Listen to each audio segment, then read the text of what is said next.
Shalom, selamat pagi adik-adik, semangat pagi. Aku mau kenal Tuhan, aku mau cinta Tuhan melalui firman-Nya. Nah adik-adik bersyukur pagi ini Lausta Meila bisa bersama-sama lagi dengan adik-adik di dalam Renungan Harian Sekolah Minggu GKTB.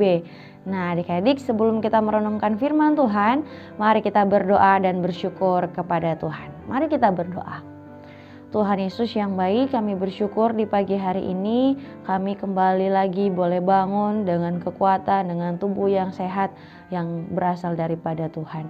Dan Tuhan Yesus, sebelum kami melanjutkan aktivitas kami akan mendengarkan kebenaran firman-Mu. Biarlah Roh Kudus memberikan kami pengertian sehingga kami mampu memahami kebenaran firman-Mu, dan kiranya juga Engkau berkemurahan untuk menolong kami, berikan kami kemampuan untuk melakukannya di dalam kehidupan kami. Di dalam nama Tuhan Yesus kami berdoa dan kami bersyukur. Amin. Nah adik-adik yang dikasihi oleh Tuhan kita Yesus Kristus, pada sebelumnya kita sudah melihat, kita sudah belajar bagaimana Saul yang terus-menerus mengincar atau mencoba untuk membunuh Daud. Nah adik-adik, pada bagian firman Tuhan kali ini kita juga melihat ada cara-cara tertentu juga yang dilakukan Saul untuk membunuh Daud. Tetapi mari kita lihat dulu di dalam 1 Samuel pasal yang ke-19 ayat yang ke-22. Sekali lagi 1 Samuel pasal yang ke-19 ayat yang ke-22. Lausta Meila akan membacakan bagi kita semua. Adik-adik bisa menyimaknya di screen HP-nya ataupun di Alkitabnya masing-masing. Firman Tuhan berkata, "Lalu ia sendiri pergi ke Rama. Sesampainya ke dekat perigi besar yang diseku, bertanyalah ia katanya, 'Di mana Samuel dan Daud?' Jawab orang, 'Ada di Nayot dekat Rama.'" Nah adik-adik yang dikasihi oleh Tuhan kita Yesus Kristus, pada bagian ini juga Saul terus mencoba untuk membunuh Daud. Daud melarikan diri dan akhirnya Daud pergi ke rumahnya. Tidak sampai di situ adik-adik, bahkan Saul pun menyuruh bawahannya, suruhannya untuk mengejar Daud ke rumahnya. Dan akhirnya pada malam hari itu Mikal istri Daud mengetahui rencana ini. Dan akhirnya adik-adik, Mikal pun menyuruh Daud untuk melarikan diri. Nah Daud ini melarikan diri kepada Samuel di Rama. Dia pergi melarikan diri kepada Samuel karena dia tahu orang yang bisa menasehati dia adalah Samuel yang telah mengurapi dia. Daud pun menceritakan apa yang terjadi antara Saul dengan dirinya. Dia menceritakan kepada Samuel bagaimana Saul dengan begitu banyak cara mencoba untuk membunuh dia. Nah adik-adik, keberadaan Daud dan keberadaan Samuel pun diketahui oleh Saul, sehingga dia menyuruh utusan yang pertama untuk mendatangi Daud dan menangkap dia. Ketika utusan ini datang kepada Daud dan Samuel, utusan-utusannya ini pun dipenuhi oleh Roh Allah. Mereka yang awalnya ingin membunuh Daud, tetapi mereka malah bergabung dengan para kumpulan nabi yang ada di Rama pada waktu itu, di bawah pengawasan Samuel pada waktu itu. Nah, mendengar hal ini, Saul pun merasa kenapa bisa terjadi demikian, dan dia pun kembali mengutus rombongan yang selanjutnya, bawahan-bawahannya rombongan kedua. Nah, rombongan yang kedua ini pun datang untuk menangkap Daud seperti suruhan yang pertama, mereka harus menangkap Daud.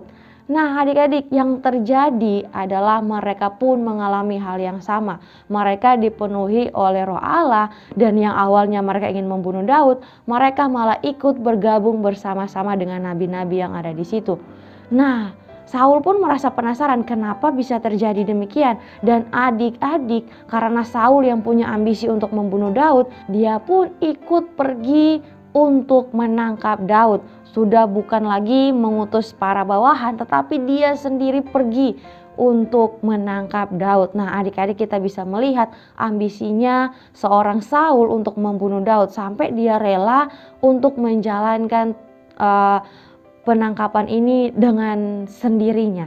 Nah, adik-adik yang dikasih oleh Tuhan kita Yesus Kristus, dan akhirnya Saul pun mengikuti atau Saul pun pergi kepada Daud dan Samuel. Nah, di dalam perjalanan pun Roh Tuhan bekerja di tengah-tengah Saul sehingga dia pun dipenuhi oleh Roh Allah, dan ketika dia sampai kepada Daud dan Samuel, dia pun di situ tetap mengalami bagaimana Roh Allah bekerja di dalam dirinya.